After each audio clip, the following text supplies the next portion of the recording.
That's the best thank news. you. No, it is the best news. I'll tell you. Bob Coffin and I are a lot older than you are, and some of our old friends, we have to go out and visit them at Woodlawn or the Veteran Cemetery or Palm Mortuary or Concord. I mean, they're not walking around anymore. We're going to have a whole bunch of memorial services this summer, I think. Well, isn't that the truth? Yeah, it is very devastating. I feel very lucky I'm not that ill, and I'm sorry that you've been losing friends. So. Well, you're lucky. We're very grateful. You do a great job for us, Diane. Thank you. Oh, Diane, did you say Bob Summerfield is running the meeting? Yes. Okay. So I'm going to try and weigh in when I can. Just not sure how it's going to work with the phone. So. Yeah. I wish Alexander Graham Bell was still alive, or Mr. Watson. They could be helpful, perhaps. Summerfield, say something. I don't know how well they hear us. Robert, can you, or Gabby, can you guys hear us?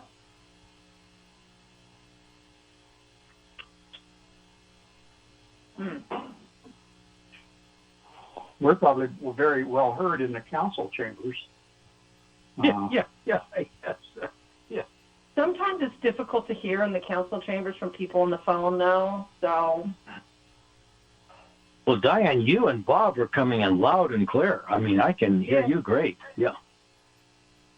Yeah, I can hear you, both of you very well. I can't hear anything in the chambers, so unless somebody else. They may have us muted. I don't know.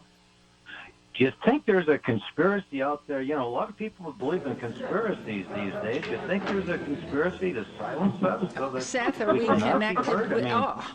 Sorry. They would do something like that. Are we all set? Is two there anybody old folks, online? And obviously, you have relevant information to share with the council and the commission. Yeah. And who's the third? Coffin. Okay. Senator Bryan, Bob Coffin, and Diane, our poor Diane. Okay. Good afternoon, Your Honor. Hi there. How are you, Senator? I'm doing fine. I hope you and Oscar are taking nourishment daily as well. Well, everybody's feeling just waiting for all these vaccines to get up to speed with all of us waiting. So, and for those who have already had 1 shot, 2 shots, whatever, we're thankful for that, and we're going to get control of it all. Councilman Coffin, are you there? I sure am. Good to hear your voice, boss. We love your voice. And how are things at Huntridge? Are you seeing anything happening? Well, I saw some moving trucks backed up to the theater yesterday, so I hope Jay is going to move some stuff in there. Well, hopefully we'll get that going. Every time anybody says anything, that's your project, so we always remember you. And Thank you. Thank you very Dr. Seabrand, you're there for us all, yes? Yes, I'm here. Hi.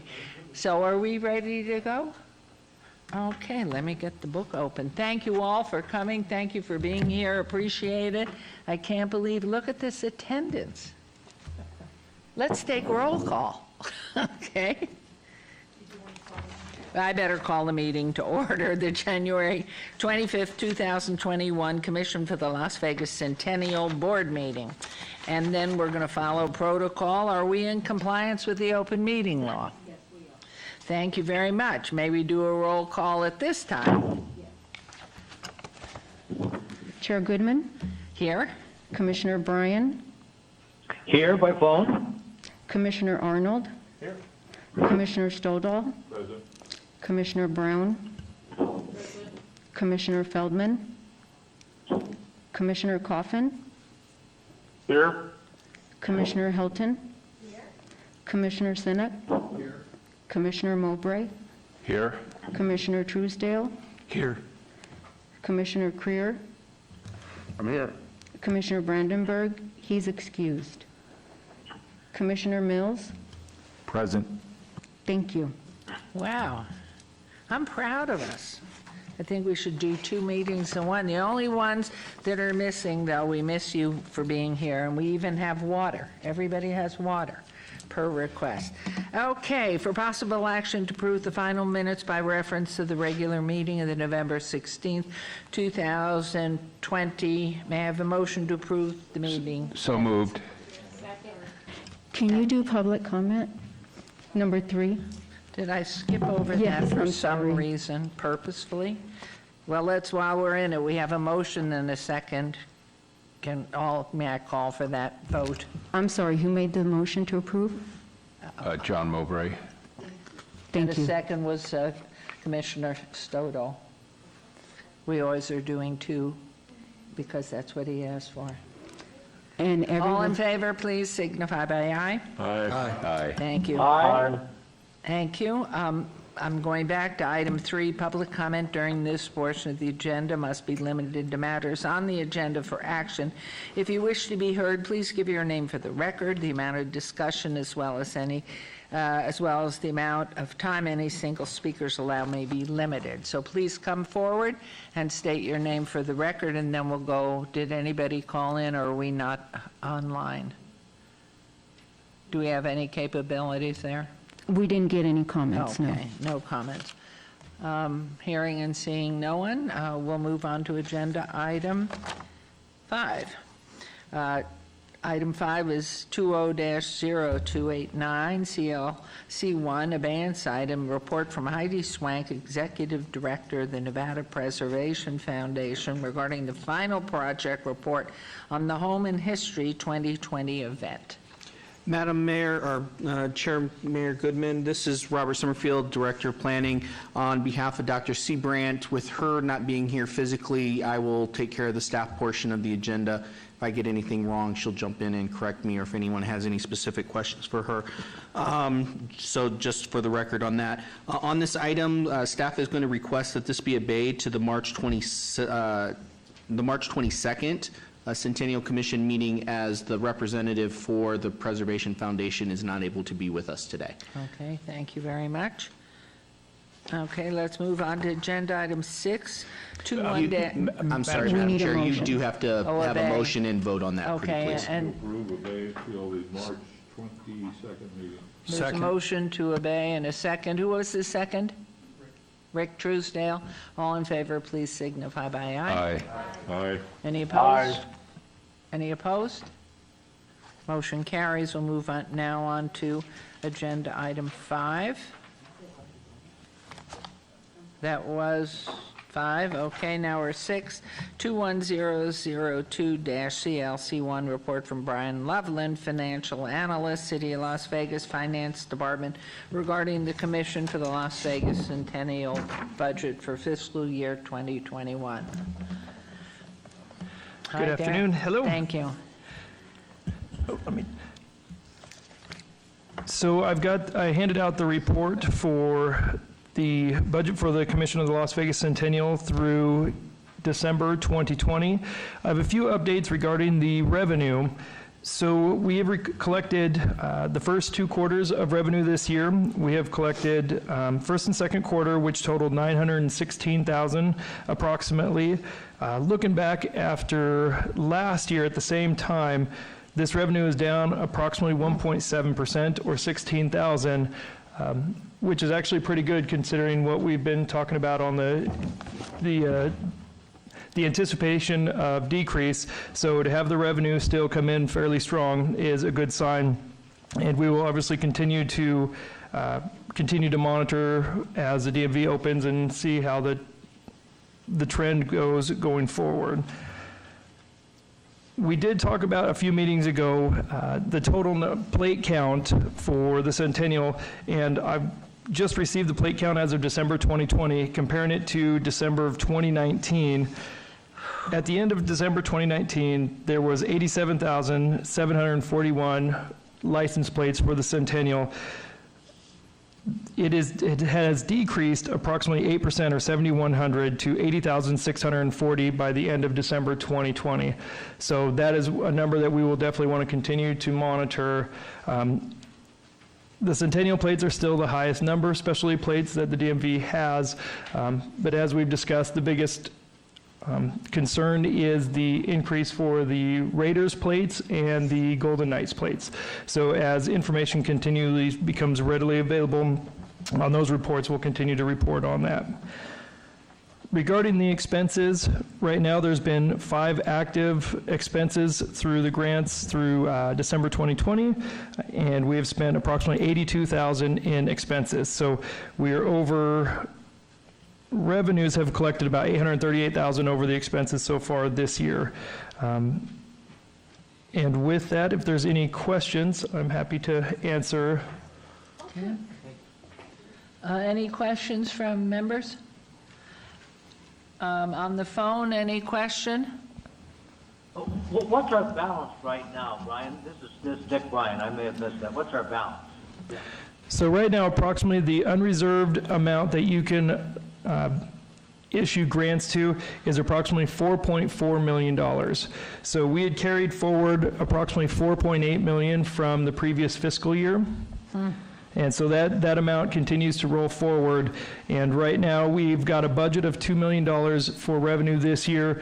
Right now, we're on pace to collect approximately 1.8 of that. So again, we'll continue to do that. And if we need to make adjustments for the upcoming fiscal year budget, we will do so. But to answer your question, approximately $4.4 million. Thank you. Thank you. Yes, Member Stodo, please. So for the record, under the last column, which is the remaining grant funds encumbered, do we have any sense of these, whether or not any of these have been completed, or the last time any money was withdrawn from these accounts? And then secondly, I moved down to almost the $300,000 state-of-the-art archive/collection center. I'm drawing a blank on that.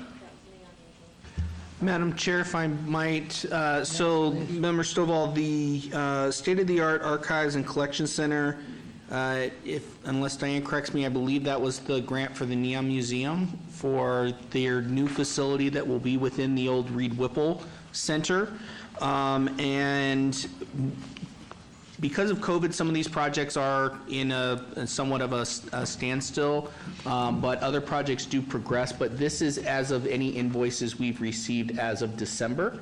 So if we've received some invoices in the last few days or a couple weeks, those won't be reflective. But this is through anything that's been through accounts receivable on any of these projects through the end of last calendar year. So some of these projects continue to move. Some wait until submit all their receipts at the completion of the project. It just depends on exactly what's in the grant agreement on when they can submit invoices for reimbursement. Okay. Robert, one last question on the near the top, Nevada Preservation Foundation revolving fund of $100,000. Again, I'm drawing a blank, but that could be for a whole lot of reasons why I'm drawing a blank. But what is that? So that one I will have to defer to Dr. Seabrandt because I'm not as familiar with what that one relates to. Dr. Seabrandt? Yes, can everybody hear me okay? Yep. Yes. We can hear you. Okay. So the revolving fund for Nevada Preservation Foundation, that was from back in, I want to say 2017 or 2018 when it started. And this is, actually I'm having to refresh my memory here. Hold on one second. So, and Brian Loveland, for the record, also if I can chime in, it looks like the Nevada Preservation Foundation, the revolving fund, has a balance remaining of $41,969.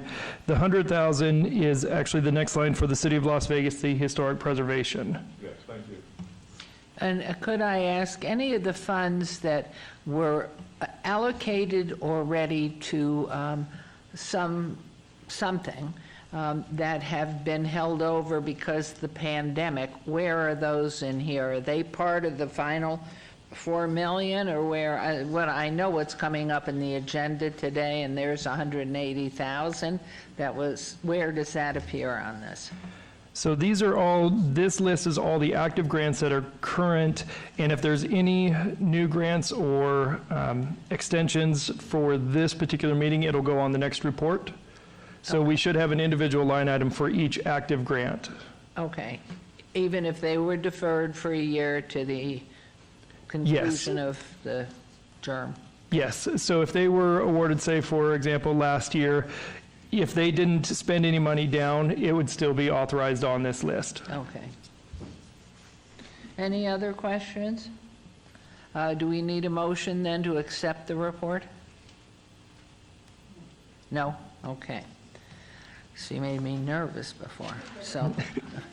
All right, we'll move on to agenda item, thank you very much, Brian, and we'll move on to agenda item 721-003-CLC1, discussion for possible action regarding approval of a grant request from Kara Peterson, Director of Foundation and Government Grants with Discovery Children's Museum, located at 360 Promenade Place, in the amount of $71,550 for the costs associated with the production and distribution of a documentary film highlighting the history of the museum. So, ladies, we know that Excuse you're me, going to make a presentation. Mayor Goodman, Member Truesdale, I'm going to Yes. abstain on this item, in as much as I sat on the advisory board for the Children's Museum, and my daughter is their president of their board. I think that's a good reason. Thank you. Stolnoff, for the record, I am not abstaining, but for the record, I was a charter member of the Children's Discovery Museum. So, Appreciate your work. I don't see you get a benefit unless you're in on a hidden salary somewhere. Okay, anybody online Honor. that has to abstain? Your Honor, Bob Kaufman. Yes. I just don't understand why people can abstain on something. I don't believe that's right, because there's no financial entanglement there, none at all. Neither, maybe you might direct funds, Rick, but I just don't understand why you would abstain. I've always tried to force people to vote only because it's their privilege, and you sure hate to give it up. That's my opinion anyway. Thank you. Thank you. Mr. Flood will respond to you. Thank you, Madam Chair. Yeah, we had this issue come up with the Mob Museum maybe 6 months ago or a year ago. There's actually an Ethics Commission opinion that sort of better defines membership on nonprofit boards and other types of community memberships that all of you may have. And if you are on the board and there is a benefit, it doesn't have to be monetary. If a benefit accrues to you, that's a commitment in a private capacity, and you've got to abstain. Well, sir, if I'm not confident, if I might add, what is a benefit? In other words, if the organization gets some money, it benefits. Where does a non-paid director of an organization get a benefit? So, Madam Chair, through you to Commissioner Coffin. So, the case that actually decided this issue, it was someone who sat on a nonprofit board, and in theory, when you're on a board, you obviously want to further the mission of that particular nonprofit, and that's a sufficient benefit to disqualify you from voting. Well, I don't want to argue the point now, Your Honor. We could take that up later. Thank you very much. Thank you. Any other? Okay. Chair, just to make Stolnoff, for the record, to make clear, I'm no longer on the board, so I'm fully going to vote on this. Okay. So, Madam Chair, the two disclosures and one abstention and one non-abstention, I think, are appropriate and follow the rule. Okay. Thank you very much.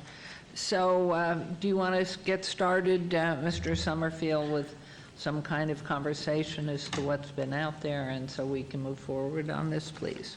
Madam Chair, I think it may be appropriate to hear the presentation from the grantee, and then I'll make some staff comments, and then be prepared for any questions that the board may have. Thank you. Please, Kara, if you introduce yourself. Good afternoon. I'm Chair Mayor Goodman in the Centennial Commission. I am Melissa Kaiser, the CEO of Discovery Children's Museum. We're so happy to be here, and here with me also is Adrina Ramos-King, and she is our Director of Development, and Kara Peterson is our Director of Foundation and Government Grants. And we are here to propose a documentary film of the 30-year history of Discovery Children's Museum that explores the museum's role within the community in its role in developing Las Vegas into a world-class city. And we have a presentation. So our objective is to not only contribute to new research and scholarship, but to preserve Las Vegas cultural history. And we believe the journey of establishing a children's museum in Las Vegas, of all unlikely places and against all odds, mirrors the evolution of our community and the vibrant heart of its cultural and arts identity. The creation of a children's museum in Las Vegas was first envisioned by Robin Greenspun and Mark Trados, both board members of the now decommissioned Allied Arts Council of Southern Nevada. In 1982, they began to explore this idea in partnership with the Las Vegas Junior League. In 1984, together, they formally established a nonprofit to pursue the development of a Las Vegas Children's Museum. In 1985, a bond issue was passed which made funding available for the construction of the future Children's Museum and the downtown Las Vegas Library. This photo depicts former Clark County Library District Director Charles Hunsberger, who successfully brought the bond issue to fruition. World-renowned architect Antoine Predock was commissioned to create the campus, which was inspired by the desert landscape and honored the identity of the site as an historic contemporary intervention. The community came to identify with this location and take pride in the articulation of an accessible public space that reflected the community's rich cultural heritage. A generous gift from Christina Hickson, sole trustee of the Lead Foundation Trust, then enabled the museum to fill the space with creative and interactive exhibits, educational exhibits that brought the new Children's Museum to life. The Lead Discovery Children's Museum opened on September 9, 1990. It received 2.2 million visitors during the 22 years of operation in its first home. During those years, Las Vegas tripled in size, and with no room to expand its operations, the museum announced plans to move to Symphony Park. Through a $43 million gift from the Donald W. Reynolds Foundation and a $7 million capital campaign, Discovery was able to construct a world-class 58,000 square foot facility. Discovery reopened its current home in 2013 and has helped to revitalize downtown Las Vegas, complementing the city's redevelopment efforts in this area. We'd like to share a short preview of a piece that we created from our early filming for the documentary, which showcases the museum today and its impact in the community. After the video, Discovery's Director of Development, Adrina, will provide an overview of the project details.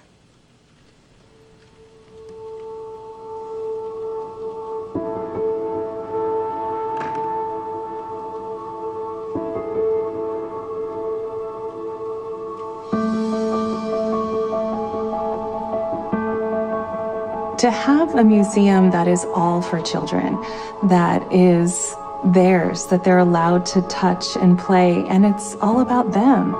I think that is a unique identifier, and most importantly, play. A word that we in the field have strayed away from and come back to, but there really is a moment of leveling the playing field for all children, regardless of their backgrounds. Whatever stress they might have in their life, play is a way of making them forget about that for a little while.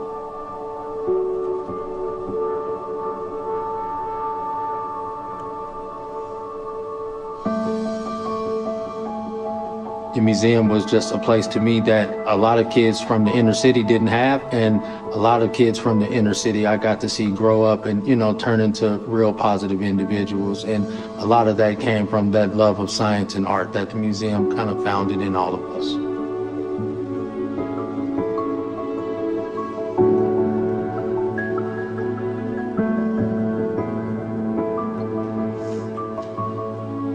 So the Museums for All program allows families on public assistance and those with foster care licenses admission to the museum for $3. And in its first year, we saw over 29,000 visitors. This response, compared to other cities across the country, has been overwhelming, which really has validated the fact that so many kids living in poverty or without access to resources like this had never crossed our threshold before.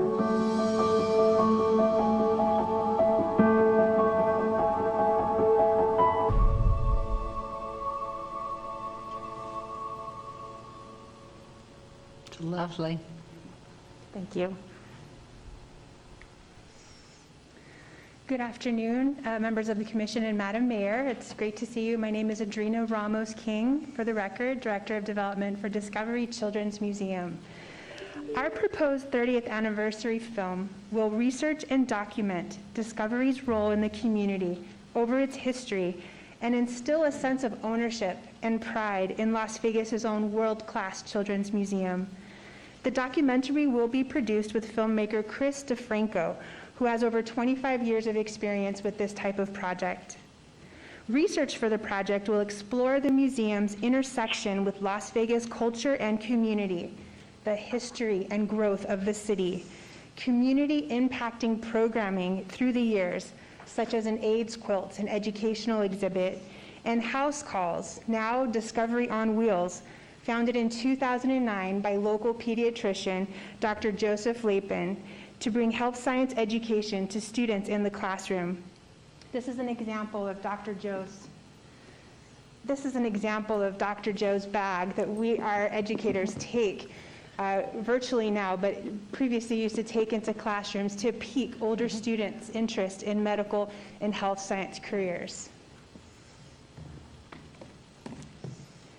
One of our most impactful programs, founded in 1993, has been the Youth Works Internship and Volunteer Program, which was founded to address the region's critical graduation rates and has served over 4,000 youth to date. We are at a pivotal moment to capture this history. Due to the relocation to our new facility, a lot of the museum's early history is on the verge of being lost if we don't reach out now to try to obtain that information while still available. We plan to air the documentary across multiple platforms and in partnership with Vegas PBS, Channel 2, and Cox Communications, as well as submitting the documentary to film festivals for broader viewership. The documentary will also be added to the Library District catalog and will be available for public circulation. In future years, Discovery will fund periodic airing of the documentary to extend the reach and impact of the project. We embarked on this project in anticipation of Discovery's 30th anniversary in September of 2020. However, the pandemic waylaid our plans as we had to pivot and to handle new operational impacts under COVID-19. We also were able to launch emergency response programs to support Las Vegas families, such as our study hall program. We were able to film portions of the documentary while the museum was closed. But due to pandemic impacts on operations and visitations, the museum is unable to complete this project on our own. We are asking support from the Las Vegas Centennial Commission in the amount of $71,500 to complement the $50,000 that the Discovery Children's Museum has invested into this project. The history of Discovery Children's Museum is a story that we've co-written with the community. Over time, the museum has become the premier institution serving Las Vegas's children in the cultural and educational space. In summary, our primary goal with this project is to instill a sense of community and ownership and pride that a few dedicated individuals were able to build a world-class museum available to every child in our community. We hope you will join us in recording and preserving this very impactful story in the history of Las Vegas. Thank you. Thank you very much, Adrina.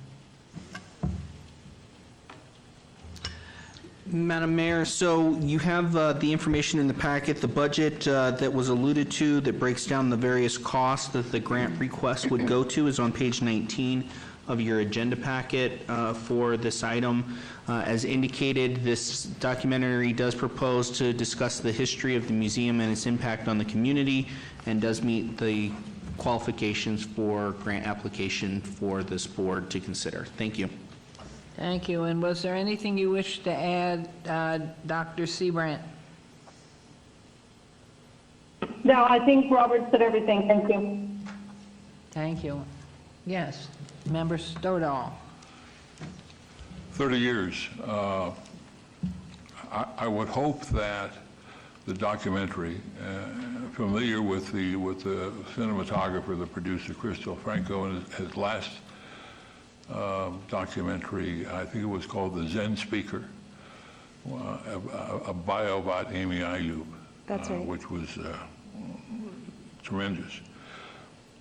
But I would hope that the documentary would cover more than just the value of the Children's Museum. The passion and the work and the hard work, time after time, public meetings, public appearances, that Robin Greenspun and Muriel Stevens and other members, they had a battle. The same battle that the Neon Museum fought. We don't need a Neon Museum. The same battle that the Mob Museum fought. The battle now that's going on with the Atomic Testing Museum. Each one of these has made a major contribution, continues to make a major contribution, not only to our history, but to our economy. So I would hope at the beginning of this, you would show the hard work and the battle and the challenges that were gone through to bring the Children's Discovery Museum to where it is. I think it's a wonderful project. Thank you. Thank you. Any other comments? Yes, Member Helton?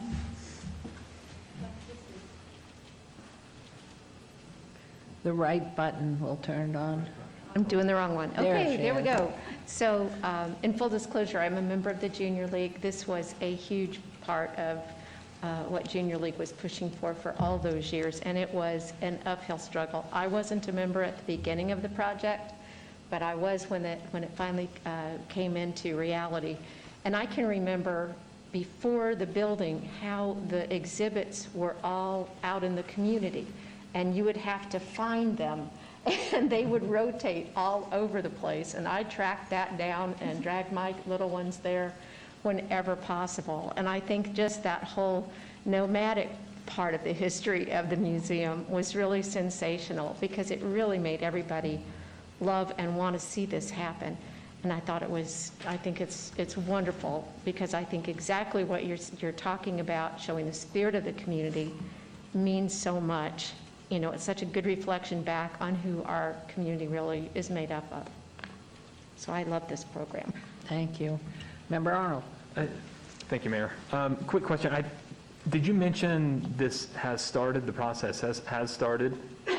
Can you just clarify again for me where you're at in the process and what's left?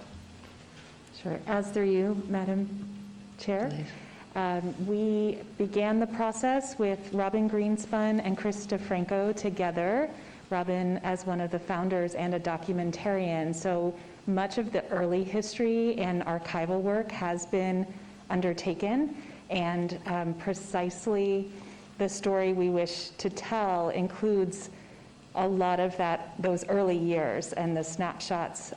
We have that material. There's still some more research to complete that was not completed due to COVID.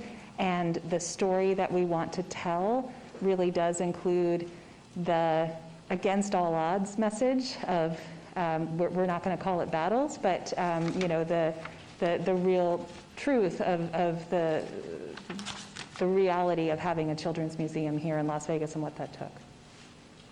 And to clarify again, the timing of what you're anticipating, should you get the grant?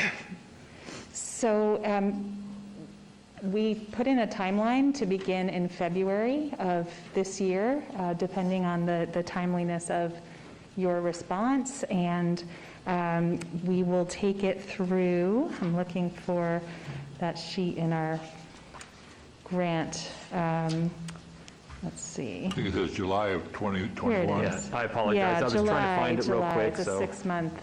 Okay. Thank you. Approximate. Remember that all of you young people that are listening, and by young I probably mean anything under 10, Okay, we're going to continue in our conversation here, and we were about to make a motion. Until we, hold off for the record. Quick question. Under the third box, contracted services, quiet film, it says total amount 88.5. How has that money, and then the next one you're asking this commission for 45,000, has he been already paid? Yes. So this is have the folks on the top box, have they already been paid? Yes. So for their time on the first, So then in essence, we are not refunding, we are reimbursing the Children's Museum for those costs for the personnel.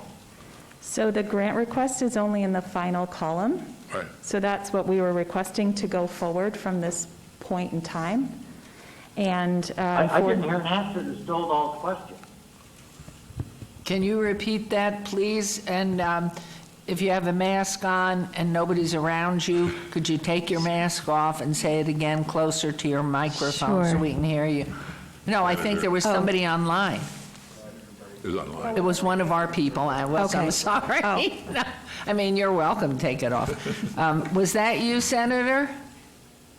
Yeah, I couldn't hear I didn't think she answered Bob's question. I may have missed something, but I didn't hear an answer to the question. And Okay, through you, Madam Chair, this is Melissa Kaiser for the record. So Member Stodall's question was whether the contracted service personnel and the discovery personnel have been paid, since there is a total amount listed that is higher than the grant request amount, and the answer to that was yes. The contracted personnel have put in hours on this project for which they have been paid, which computes to Discovery Children's Museum's contribution towards the project of approximately $50,000. Madam Mayor? Okay, you heard that, Senator? I did. Thank you very much, Your Honor. Okay, thank you. And Member Creer, please. Thank you, Madam Mayor. Through you. You know, my concern are the salary and wages of the current salaried employees of the Discovery Museum being put towards this.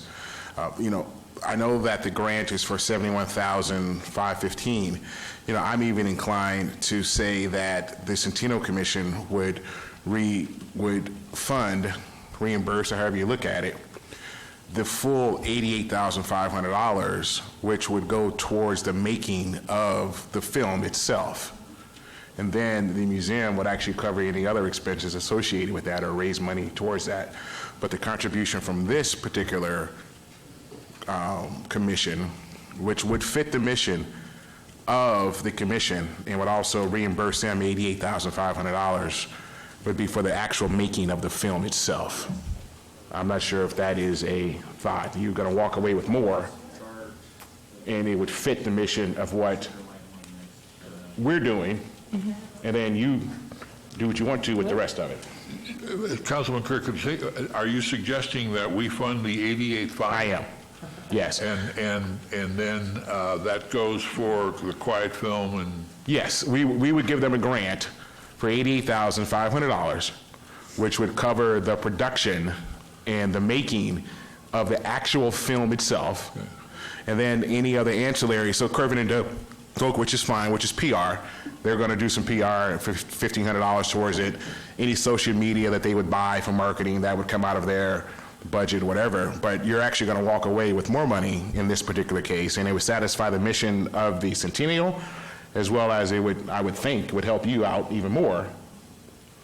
So if I understand correctly, Councilman, that the motion that you're suggesting would be that we fund $88,500. Yes, that would be my motion. And Madam Chairwoman, if you would, make sure that it's specific to funding the quiet film documentary. Yes, it would reimburse you for the quiet film Nothing else. production of the actual Which is film. germane to the And they would, purpose of the- I think everybody walks away good. This is Louise Helton for the record. I will second that motion. And Madam Mayor, if I might, as chair. Don't mess it up, Summerfield. I apologize. So between me and the attorney and the clerks, we will have to mess it up because this has a specific dollar amount in the agenda. And while you could approve something less than that, you can't approve something more than what was agendized. However, in order not to delay the project, you could, as a part of the motion, indicate that is your intent to award a total of $88,500 for this project. At this time, under this agenda item, you're approving $71,515 towards the production company that they hired, with a subsequent agenda item for the remainder to come at your next meeting. That way they can do whatever they need to do as a part of their grant. But you can't, unfortunately, your motion can't be to approve it all explicitly at this time. You can only do up to what's on the agenda at the moment. But that does it, but it does have to be specific to the filming of the documentary. Yes, correct. not You to can- any I think you would submit an invoice. Yeah, for- if they would just give us the invoice from them, we would reimburse them for up to $71,515 now, and then if they, with a subsequent agenda item at your next meeting for the difference between the $88,500 and this amount, then they could submit a updated invoice for the rest of what the grant would award, if that is the decision of this board. Well, Adrena, let me see your mask off and you're smiling. Yeah, we have two. I just want to make sure this is recorded accurately since we have no technology now, other than Gabby's fingers, that there are three smiling recipients. And is that your motion then, please, formally, Councilman Creer? You're okay, Councilman Creer? I am definitely okay. Okay, and there's a second by Member Hilton. And so, excuse me, could I get the motion again, just to make sure? Please, Mr. Summerfield, please articulate Councilman Creer's. Madam Mayor, Madam Chair, so what I am given to understand from what Councilman Creer is saying is his motion would be to approve, the intent of this board is to ultimately approve the full $88,500 for the Quiet Films portion of this project. At this time, the motion is to approve $71,515 towards that amount, with a subsequent item coming forward for the difference at a future Centennial Commission meeting. And Madam Mayor, this is Seth Floyd, just with a revised budget as well, just so the record is clear at the next meeting. Correct, with a revised budget at that subsequent meeting reflecting these changes. Thank you very much. There's a motion and a second. All in favor signify by aye. Aye. Everybody on the phone? Aye. And any opposed? Motion carries. And so we will set this over to our next is it the March meeting?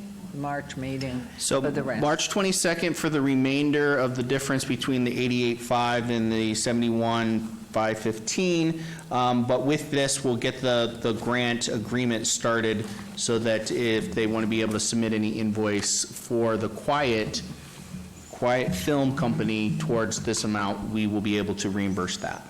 Wonderful. Congratulations, wonderful. We'll see you in Thank you very March. much. And I wish everybody could see the smiles. Well done, Member Freer. Wonderful. Everybody, thank you. Very good. Okay, let's move on to agenda item 821005-CLC01. Discussion for possible action regarding the approval of a grant request from Linnea Mitchell, Director of Special Events for the Plaza Hotel and Casino located 1 North Main Street, in the amount of $108,000 for the production of the Las Vegas Days Rodeo. Do you want to make a report first as to what's happened, or shall we hear from our representative? I'll make my report, and then I believe the representative can speak to why we're hearing this today versus waiting for the governor to unpause us, or what have you. So, Madam Mayor, members of the commission, as you know, due to COVID, the parade and the rodeo were not able to happen last year. Currently, there's work happening to be prepared to put on a parade and a rodeo this year for Las Vegas Days. We are currently still under a pause at the moment, which would preclude either of those two events from occurring at this time. However, the current pause is hopefully, God willing, going to be done mid-February. I believe that's the governor's current benchmark date. So with that, in order to meet some contractual obligations, we have the plaza here to talk about what their needs would be in order to put on the rodeo if, in fact, the pause is lifted and we can start doing appropriately socially distanced events again and what have you. So with that, I would turn it over to And would you make a comment, or did you, and I fell asleep momentarily, that the 180 that we at the Centennial Commission had allocated last year because there was no event was returned and is still there and does not need to be readdressed, or does it? It does not. Again, the grants for the Centennial are generally on a reimbursement basis, so they submit their invoices and then the invoices get paid from the city. So since there was no event last year, with the exception of a few dollars that were spent on some marketing material that had been ordered before everything was canceled last year, the expenses from last year were not, or the allocation from last year was not expensed, and so that money has not gone away. Thank you. The money's there. So if you'll introduce yourselves, and who's first? Lene Mitchell, Director of Special Events for the Plaza Hotel. Hi, I'm Michelle Evans, Director of Sales Catering in the Core Arena. I'm so excited to see everyone and hear everyone, that you are well during these crazy times. Again, we are here on behalf of the Plaza Hotel to ask for the $180,000 as we did last year. Last year I had a work study done with Commissioner Stodahl, which had satisfied our platform in moving forward as far as the Las Vegas Days experience. We are hoping to do the same exact platform this year, moving forward. And again, to touch base, as much as we are separate, we are together with the parade. We do share our marketing dollars with the parade. So if the parade does not move forward, neither do we. We are able to have separate events if the parade wishes to not move forward, but our intention for this year is that until moving forward, as we represent, like on billboards and signage and everything else, Las Vegas Days is as one.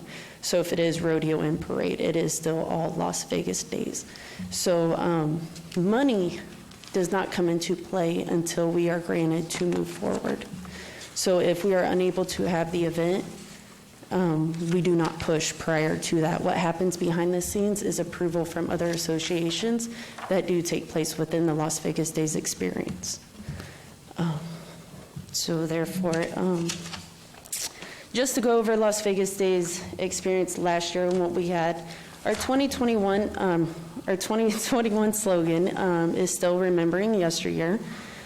Our location, is all about the plaza and the history. The Helen Jane Weiser Stewart Award, our Dutch Oven Cook-Off, and our performances that include from UNLV, the high school band members, and then the parade float winner. We do have Remembrance Nights, and we do have community collaborations within all our hotels and downtown businesses. So, as Lene mentioned, we had set this up for 2020, and moving forward for 2021, we'll also be enacting all of the socially distant mandates as best we can once those do come out, the revised ones, hopefully on February 15th. So we're ready to go. So the request today then just generally is for the renewal or advance. I know we have had some discussion in the event, and this is either you, Dr. Seabrand, or Mr. Summerfield. In the event that the governor moves out of the pause on the 15th, you'll need, in our next meeting, unless we have a special meeting called, won't be until mid-March. Mm-hmm. And I would imagine, since the parade is in May, you'll need marketing money up front. So if you would address that, either Dr. Seabrand or Mr. Summerfield, how this body can work with that. So, Madam Chair, so the parade is going to be coming before you at your next meeting in March for their funding request.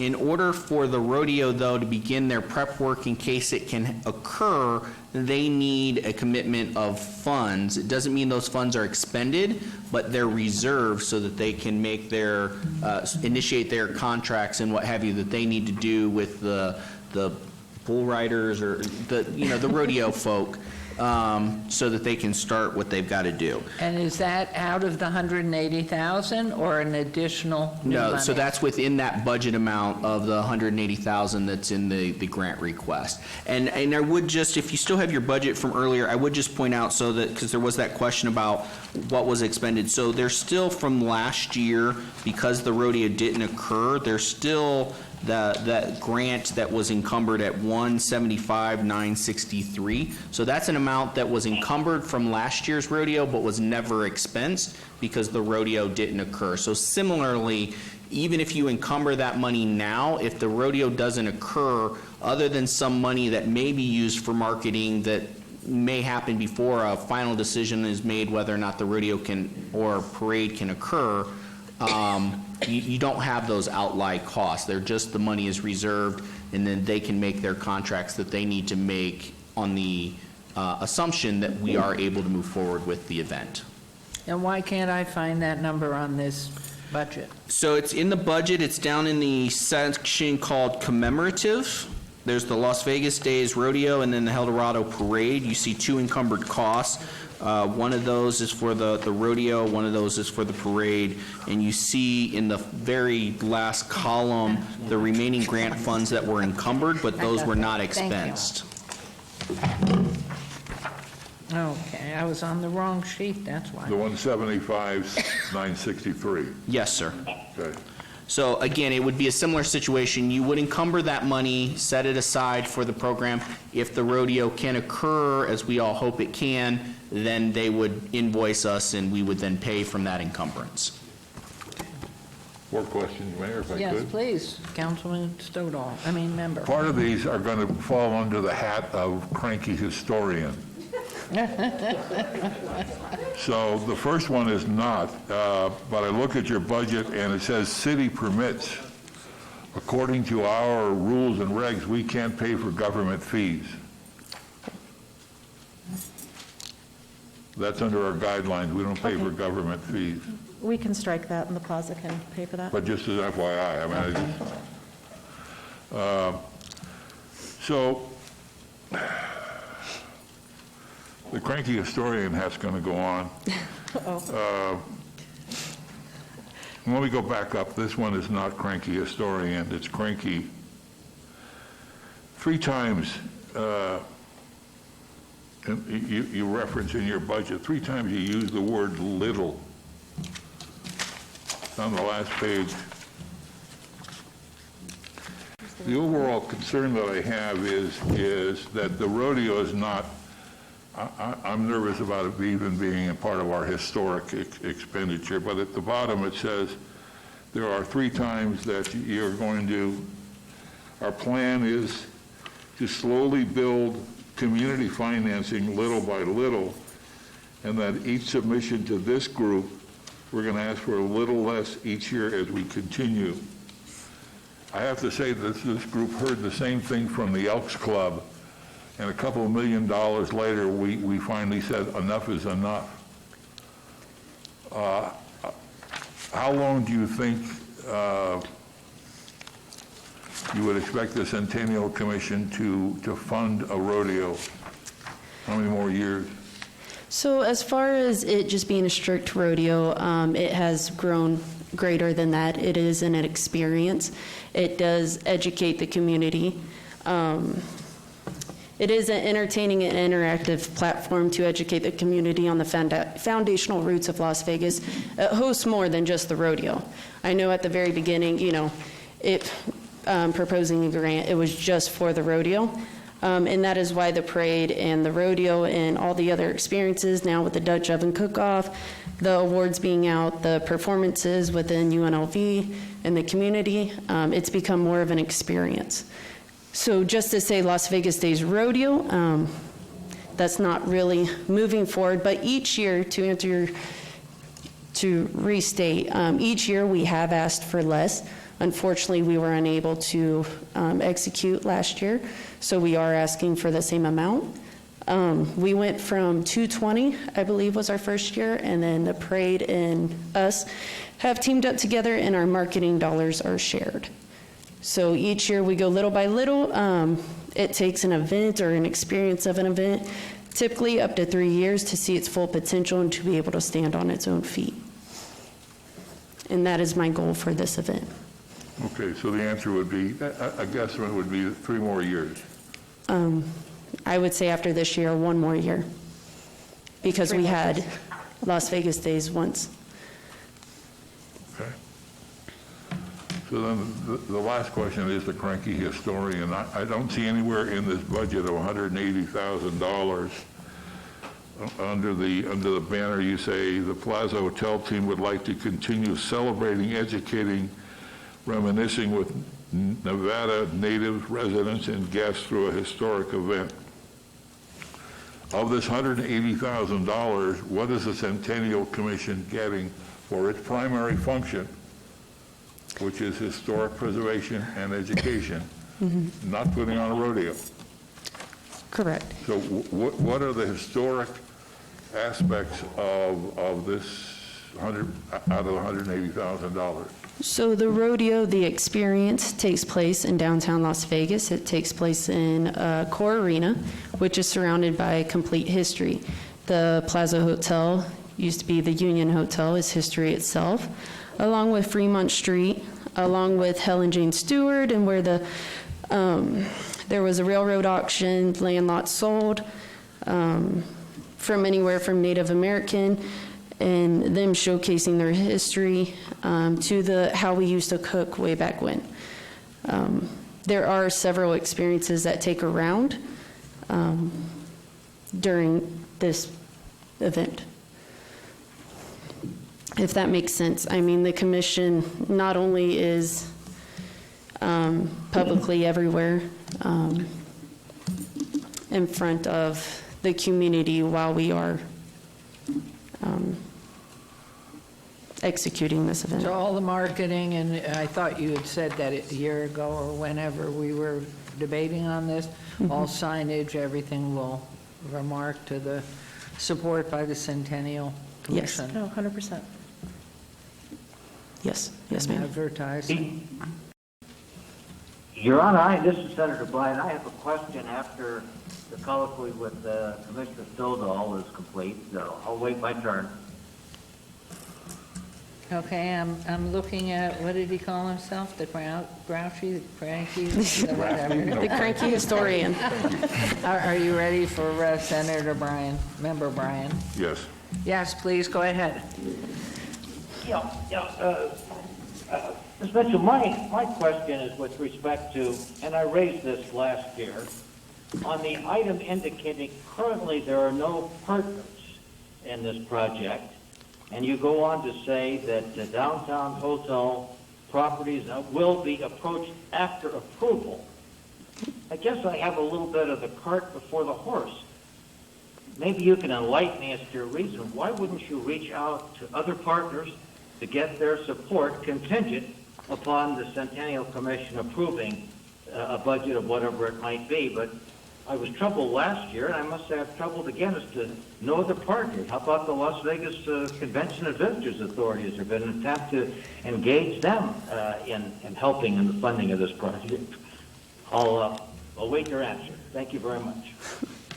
Through you, Madam Mayor. So in moral support, we have moral support from many within downtown businesses, the community, the hotel partners.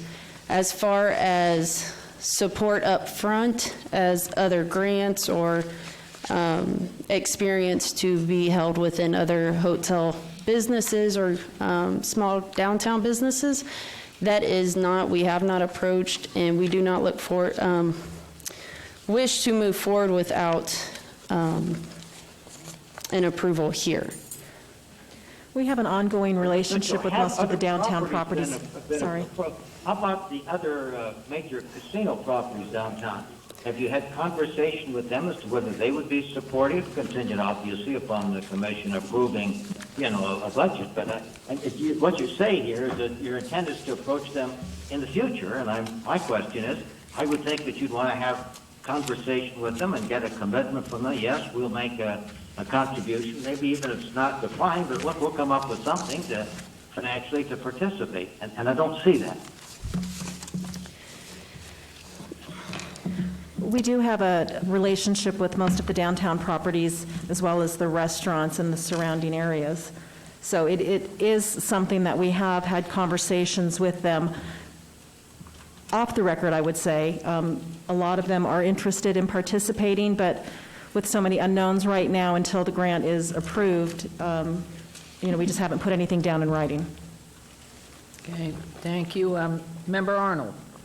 Thank you, Mayor. So obviously, everyone here knows there's a ton of history around this topic, and it's a touchy one for all of us. I guess a couple points to Member Sodal's, comments about just the history and those elements. I know in the past we've asked that some sort of reference be made, some sort of exhibit be made to, I guess, identify and showcase some of our history, whatever that is, but tie it back in instead of just branding. So I kind of look to you guys, help this board help you and give us a little bit more to chew on there. And then the last comment just for the board is, we approved this once, and they got the short end of the stick with everything that's going on. I still feel that the money's there. They didn't abuse it. It's the vast majority's there. If they can come back and convince some of us that they're doing a little bit more in what we feel is important, I think we give them a shot. Give them a chance to at least do what we approved them to do last time. So those are just my thoughts, and again, kind of putting it back on you guys to, help us.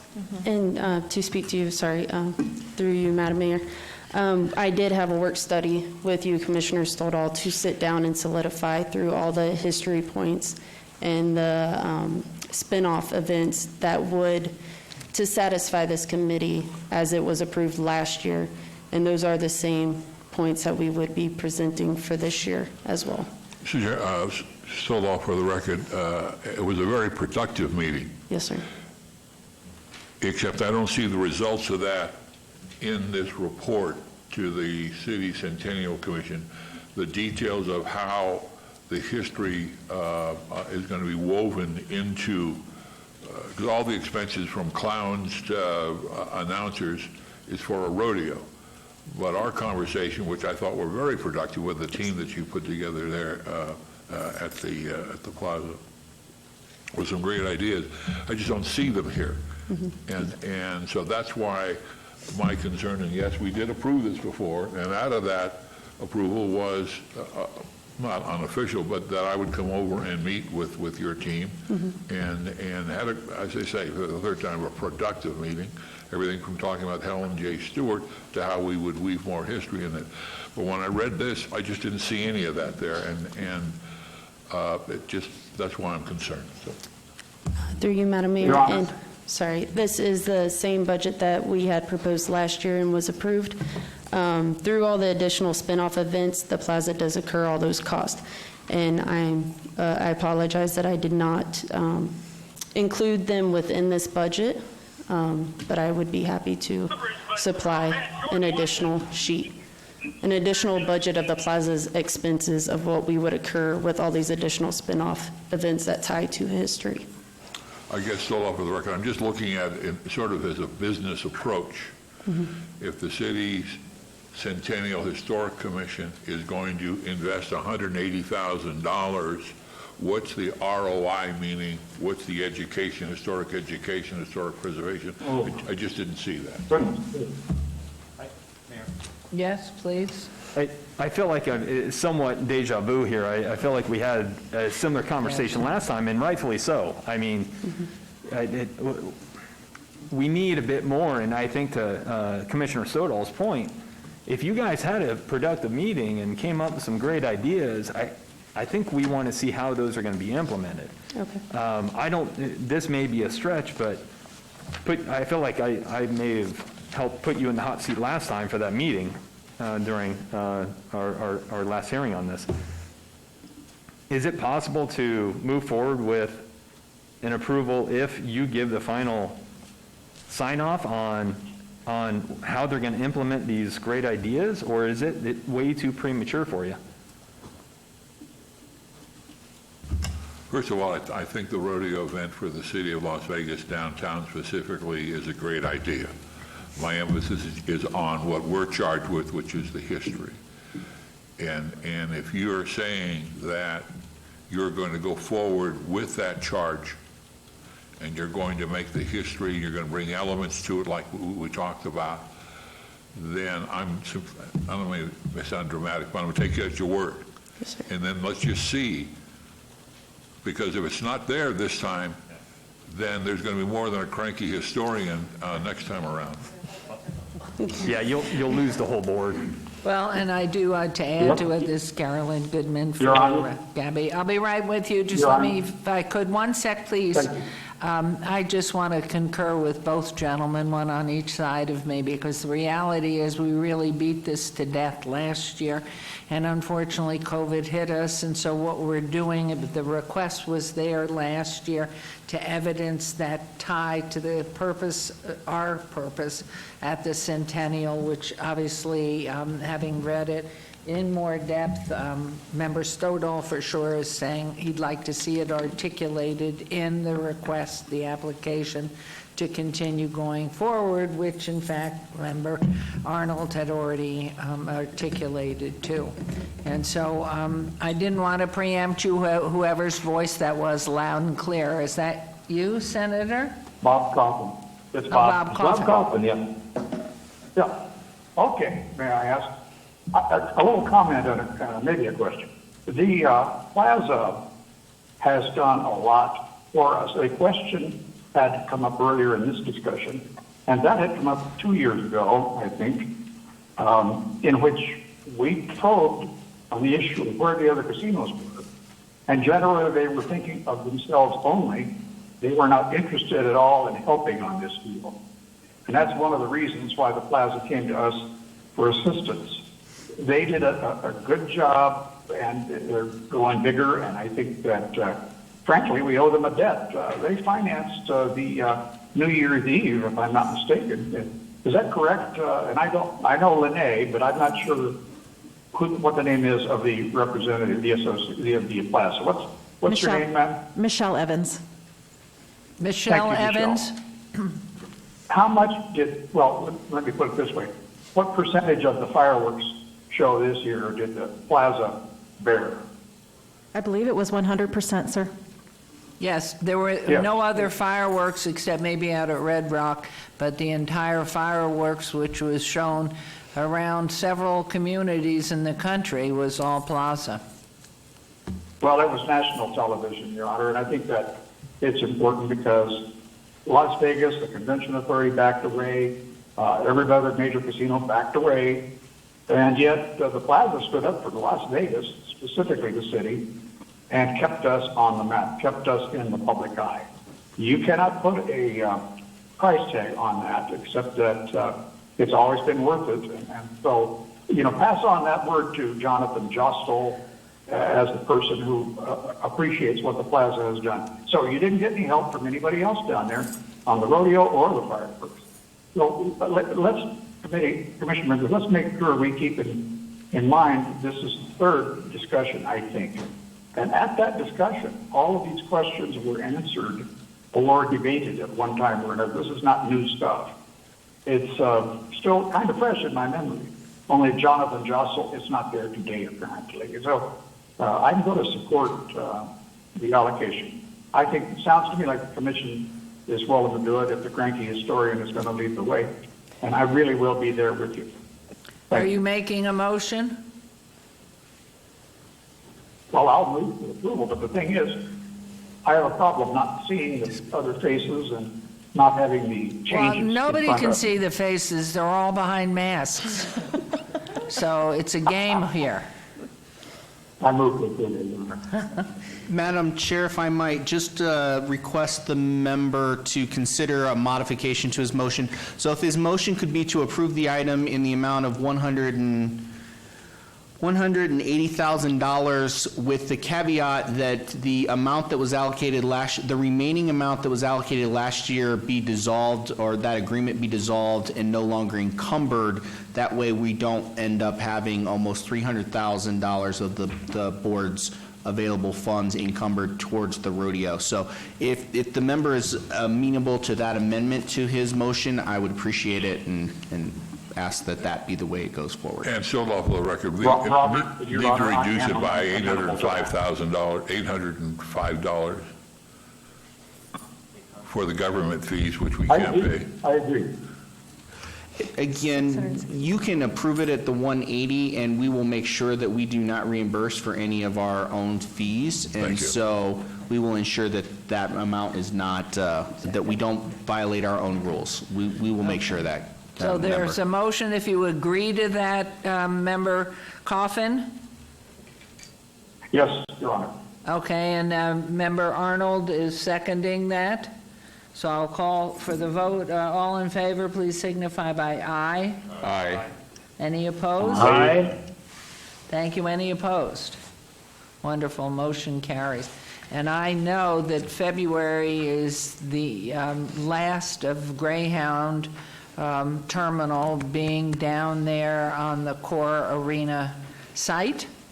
And so hopefully that will help an awful lot too. They are moving to the southeast to the RTC bus terminal.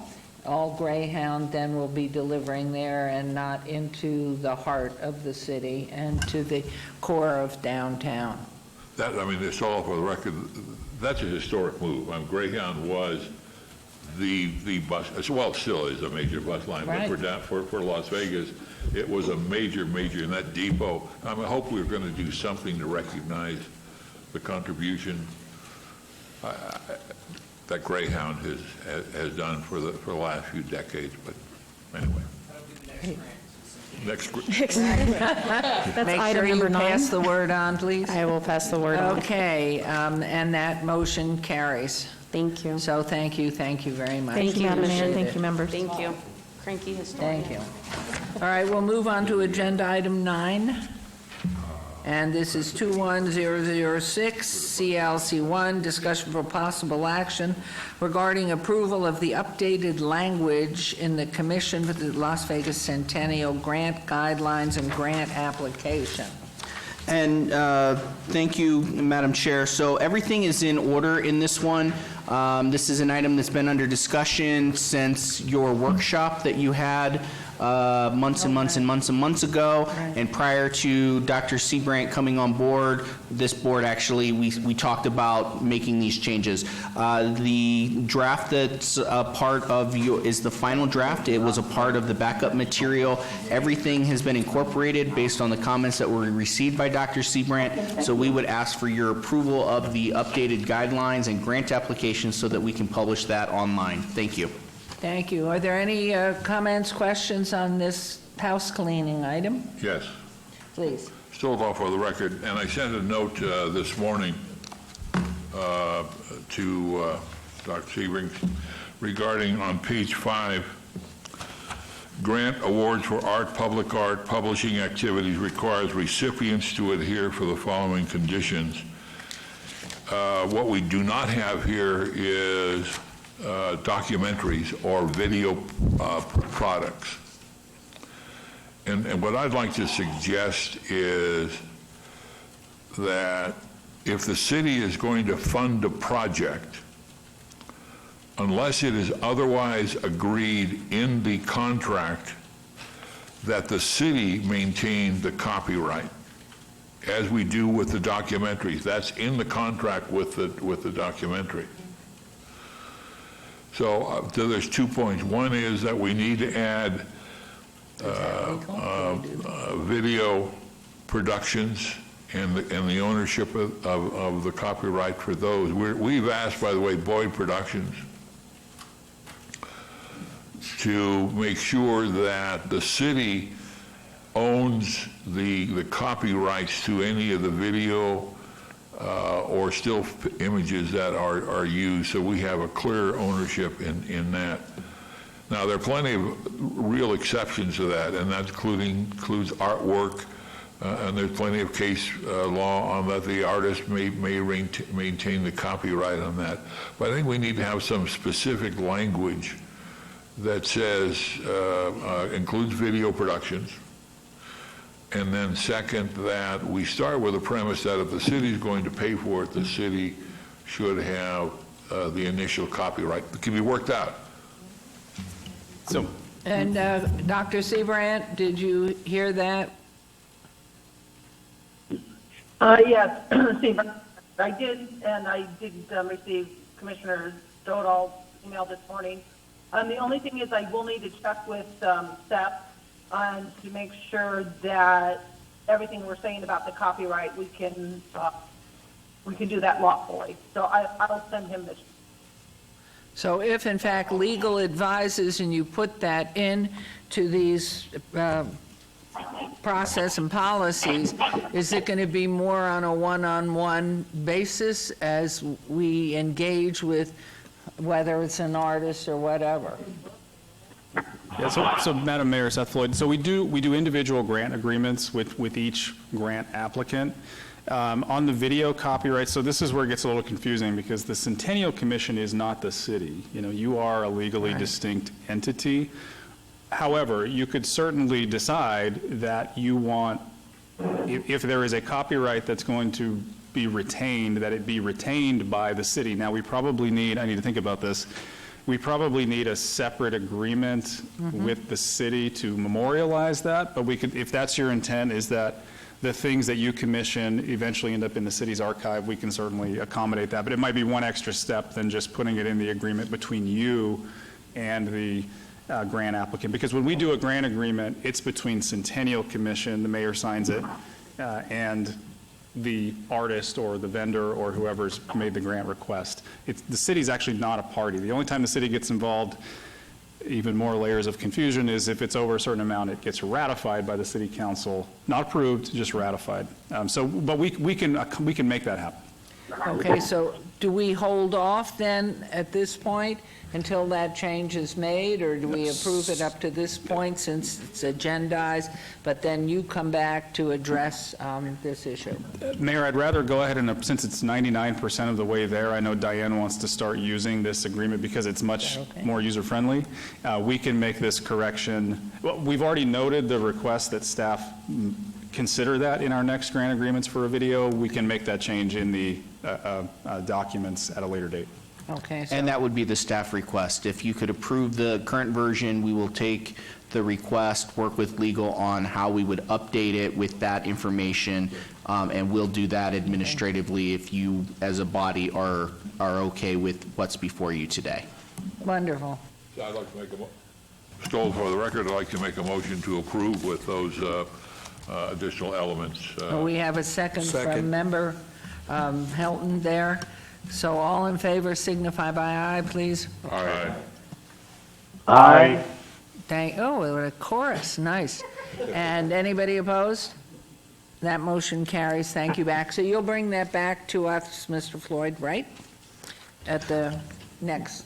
Dr. Seabrandt will let everyone know that it's been updated, but we won't bring it back as a formal item. This motion or this action today will be enough for that, as long as there's not a formal request to bring it back. Okay, so we'll move on to agenda item 1021-0007 CLC1, report by Dr. Diane Seabrandt, Executive Director of the Commission for the Las Vegas Centennial, regarding completed current projects and announcements relative to the Commission for the Las Vegas Centennial. And Madam Chair, once again, Robert Summerfield, Director of Planning. I will take this one since Dr. Seabrandt is not able to be here. physically with us.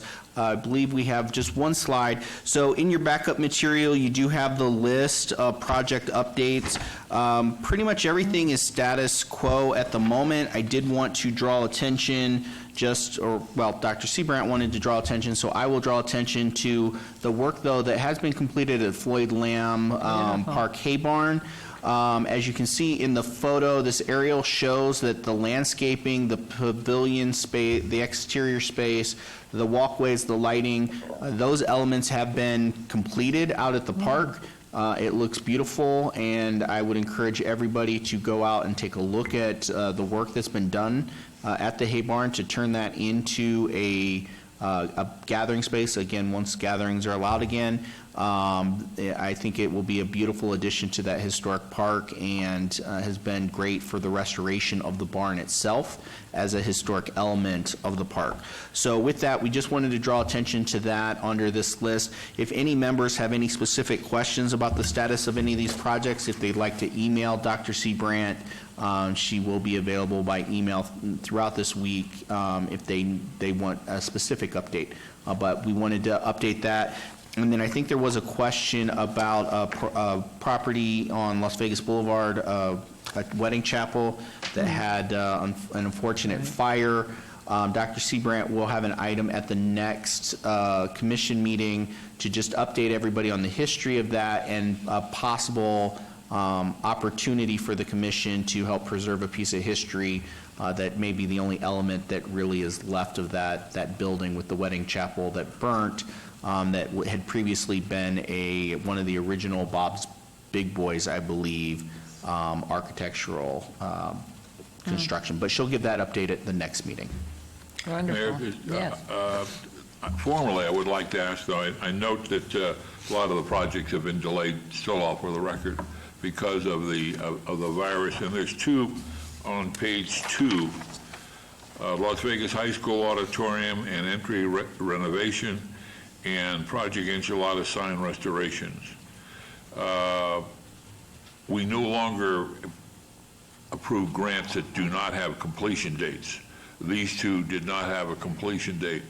I was wondering if we could ask the Las Vegas High School folks to verbally just give us an idea when they would, even though they're not required, when they would hope to finish that project, because it could just keep going on and on and on, and the money is already encumbered. And the second, any grant that we do not have a completion date on, if we could simply just ask the grantee when you're going to get it done. And we can do that, and we can put a tentative date on that completion list based on what feedback we receive from those grantees. Thank you.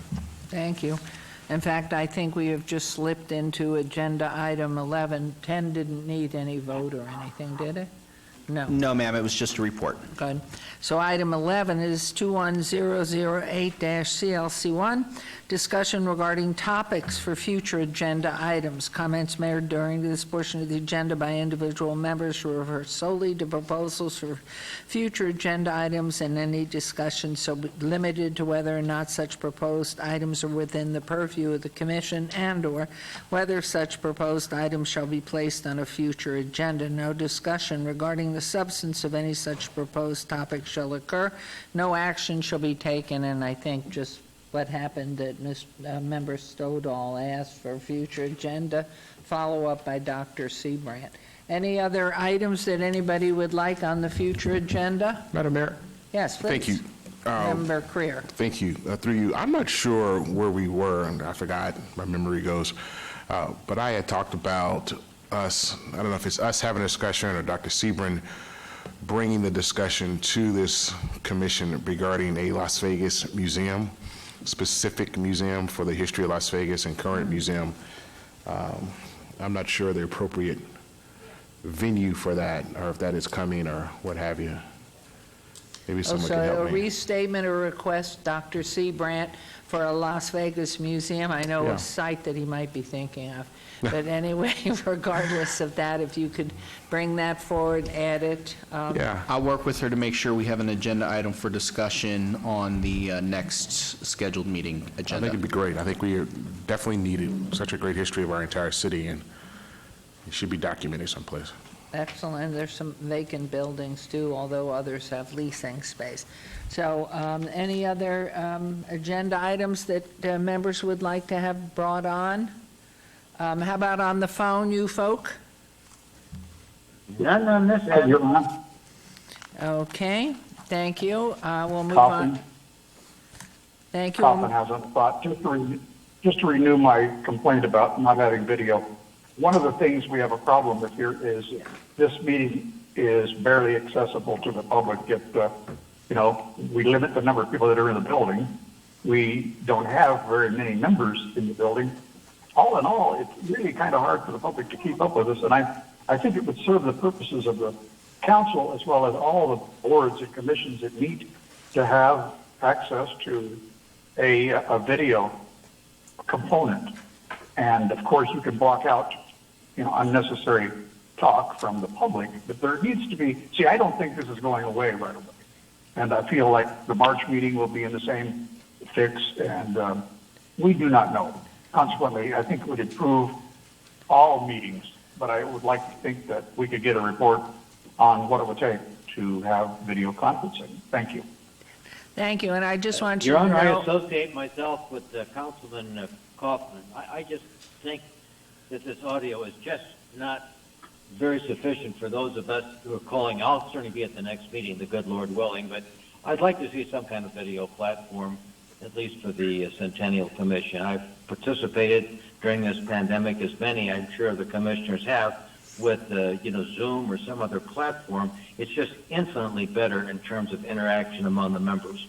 That's my 2 cents from the peanut gallery. But there's nothing like being with your friends in person, where you can see the glint in their eyes, even though you can't see them smiling anymore. And believe it or not, and I have no hearing aids, nor do I need them, but it's very hard to understand people on the phone, much less here with masks on. Hopefully this pandemic will be put aside soon, and then we can all be together regardless. And of course, technology, you saw, failed us again. So go humanity, go our people, and we'll move into number 12. Thank you, members on the phone. Agenda item 12 is our second citizen participation. Public comment during this portion of the agenda must be limited to matters within the jurisdiction of the commission. No subject may be acted upon by the commission unless the subject is on the agenda scheduled for action. If you wish to be heard, there's nobody left here except my staff. If you wish to have any comment, please come forward and give your name. The amount of discussion on any single subject, as well as amount of time any speaker is allowed, may be limited. And we Senator have... Richard Bryan? Please has speak. left the conference. Oh, well, that's a vote of encouragement. Anyway, thank you all for coming. Love to see your faces and your twinkly eyes. And thank you, staff, and thank you, Seth. Thank you, Laura, Brian, everybody. Thank you. Have a good week. Let's hope you get your shots and your second shots. Thank you. Robert, And if for a chance that we do have Goodbye. WebEx or Zoom, yeah. it would